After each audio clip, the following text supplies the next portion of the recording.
तो hello friends, welcome back to another new video. तो इस वीडियो में गाइज मैं आपको बताने वाला हूँ कि महाडीबीटी का स्कॉलरशिप फॉर्म फिल करते समय हमें अपना जो प्रतिज्ञा पत्र या फिर जिसे हम डिक्लेरेशन फॉर्म भी बोलते हैं, इसे हमें जो है वो कैसे फिल करना पड़ता है ताकि कोई भी प्रॉब्लम आपको आगे जाके जो है वो फेस ना करना पड़े। तो यहाँ पे काफ़ी सारी फील्ड्स होती है जो कि हमें फिल करना पड़ता है, यहाँ पे नाम भी लिखना पड़ता है एंड ये सब कुछ। तो ये कैसे फिल करेंगे जानेंगे गाइज हम इस वीडियो में। इसके अलावा गाइज अगर आपको स्कॉलरशिप से रिलेटेड कोई भी डाउट होता है एंड अगर आपको मुझसे पर्सनली बात करना है तो आप हमारा डायरेक्ट कॉल का जो फीचर है वो ले सकते हो एंड इससे गाइज आप मुझे पर्सनली मेरे साथ जो है वो कॉल पे बात कर सकते हो। तो इसकी लिंक आपको जो है वो डिस्क्रिप्शन में मिल जाएगी। तो चलिए अब देखते हैं कि कैसे हमें अपना ये प्रतिज्ञा पत्र या फिर जो डिक्लेरेशन फॉर्म है वो फिल करना पड़ता है। तो सबसे पहले मैं आपको ये बता देता हूँ कि ये प्रतिज्ञा पत्र या फिर जो डिक्लेरेशन फॉर्म है ये आपको कहाँ से मिलेगा। तो एक तो आप महाडीबीटी के पोर्टल से डाउनलोड कर सकते हो या आप मेरा ऐप डाउनलोड कर सकते हो नॉलेज सीकर्स। उसमें आपको फ्री मटेरियल्स में फ्री में ये मिल जाएगा, डाउनलोड करके आप इसे फिल करके जो है वो अपलोड कर सकते हो। ठीक है, अब कैसे इसे फिल करना है स्टेप बाय स्टेप देखेंगे।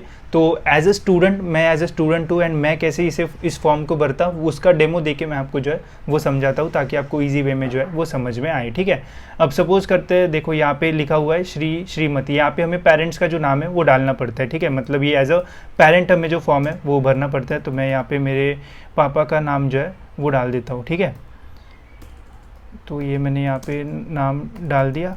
ठीक है, तो यहाँ पे पापा का नाम डालने के बाद अब देखो यहाँ पे आप ये जो फॉर्म है वो इंग्लिश में भी भर सकते हो, अगर आपको मराठी में भरना है तो वो भी आप भर सकते हो, डिपेंड्स कि कैसे आपको भरना है। ठीक है, अभी यहाँ पे हम कहाँ पे रहते हैं वो हमें यहाँ पे डालना होता है। तो अभी मैं नागपुर में रहता हूँ तो नागपुर में डाल दूंगा।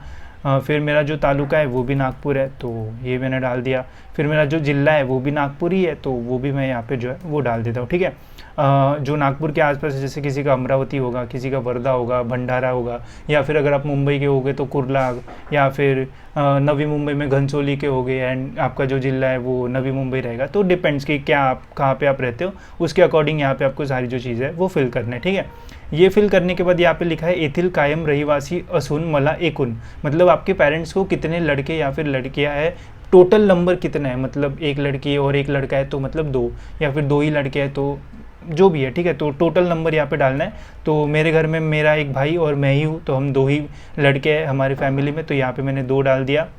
अब उसमें से कितने लड़की है एंड कितने लड़के हैं, मतलब इन दोनों में से क्या दोनों लड़के हैं या फिर एक लड़की है एक लड़का है, तो जो भी है वो आपको डालना है। तो हमारे घर में तो हम दोनों लड़के ही है, मुझे कोई भी बहन नहीं है, तो यहाँ पे मैं यहाँ पे दो डाल दूंगा, दो मूले वो ज़ीरो मूली। ठीक है, फिर इसके बाद गाइज यहाँ पे आपको जो है वो डालना है अपना नाम। तो यहाँ पे आपको अपना नाम डालना है, जैसे मेरा नाम है सचिन नरेश पिसार। ठीक है, तो ये नाम मैंने यहाँ पे डाल दिया।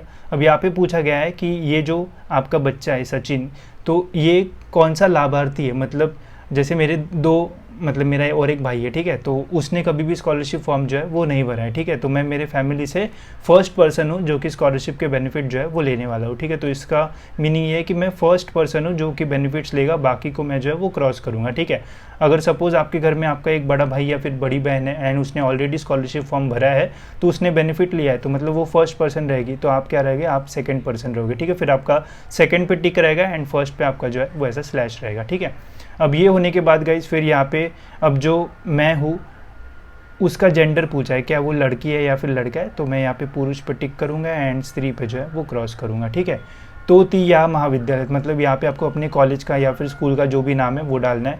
तो जैसे मेरे कॉलेज का नाम था सिंहगढ़ इंस्टीट्यूट ऑफ टेक्नोलॉजी। ठीक है, तो वो हम यहाँ पे जो है वो डाल देंगे। तो आपका जो भी कॉलेज का नाम होगा वो आपको यहाँ पे जो है वो डाल देना है एंड वो होने के बाद फिर यहाँ पे आप कौन सा कोर्स कर रहे हो वो आपको डालना है। ठीक है, जैसे मेरा कोर्स था कंप्यूटर साइंस इंजीनियरिंग, तो मैं यहाँ पे वो डाल दूँगा।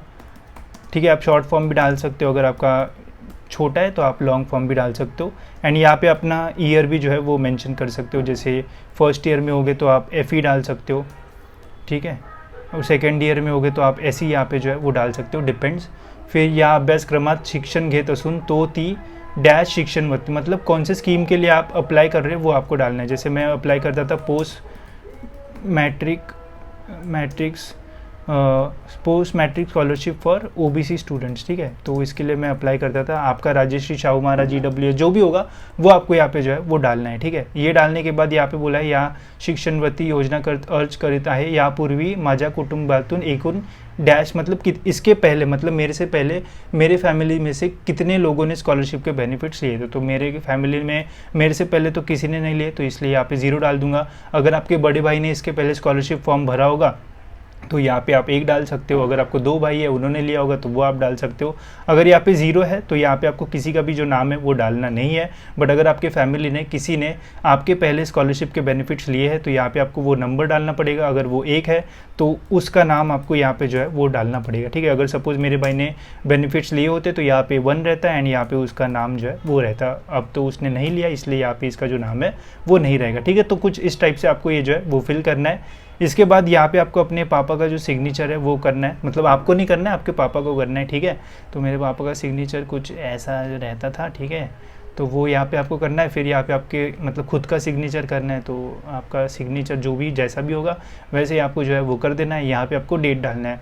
अब डेट में काफ़ी सारे लोगों को कन्फ्यूजन होता है, तो जिस भी टाइम आप अपना स्कॉलरशिप फॉर्म भरोगे, सपोज करते कि आज आपको भरना है, तो जो भी आज की डेट होगी, कल की डेट होगी, वो आप जो है वो यहाँ पे डाल देना, ठीक है। 17/11/2024 या फिर जिस दिन आप फॉर्म अपलोड कर रहे हो उस टाइम की डेट जो है वो डाल देना। एंड ठिकान मतलब यहाँ पे नागपुर डाल देना, या मतलब जहाँ पे भी रहते हो वो डालना, ठीक है। जैसे मैं नागपुर में रहता हूँ तो मैं नागपुर डालता, या फिर अगर आप मुंबई में रहते हो तो मुंबई डालते। तो जो भी मतलब आपको डालना है वो आपको यहाँ पे जो है वो फिल कर देना है। एंड कुछ इस टाइप से गाइज आपका ये जो फॉर्म है वो फिल हो जाएगा, ठीक है। तो सारी चीज़ें गाइज मैंने यहाँ पे आपको जो है वो समझा दी है। कुछ भी डाउट होगा तो आप मुझे कमेंट सेक्शन में जो है वो पूछ सकते हो।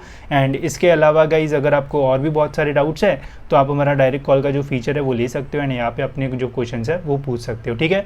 तो इसके अलावा और भी मैंने वीडियोस भी बनाए हैं, वो भी आप देख सकते हो, ठीक है। तो फिलहाल इस वीडियो में इतना ही। मिलते हैं गाइस ऐसे और एक इन्फॉर्मेटिव वीडियो में।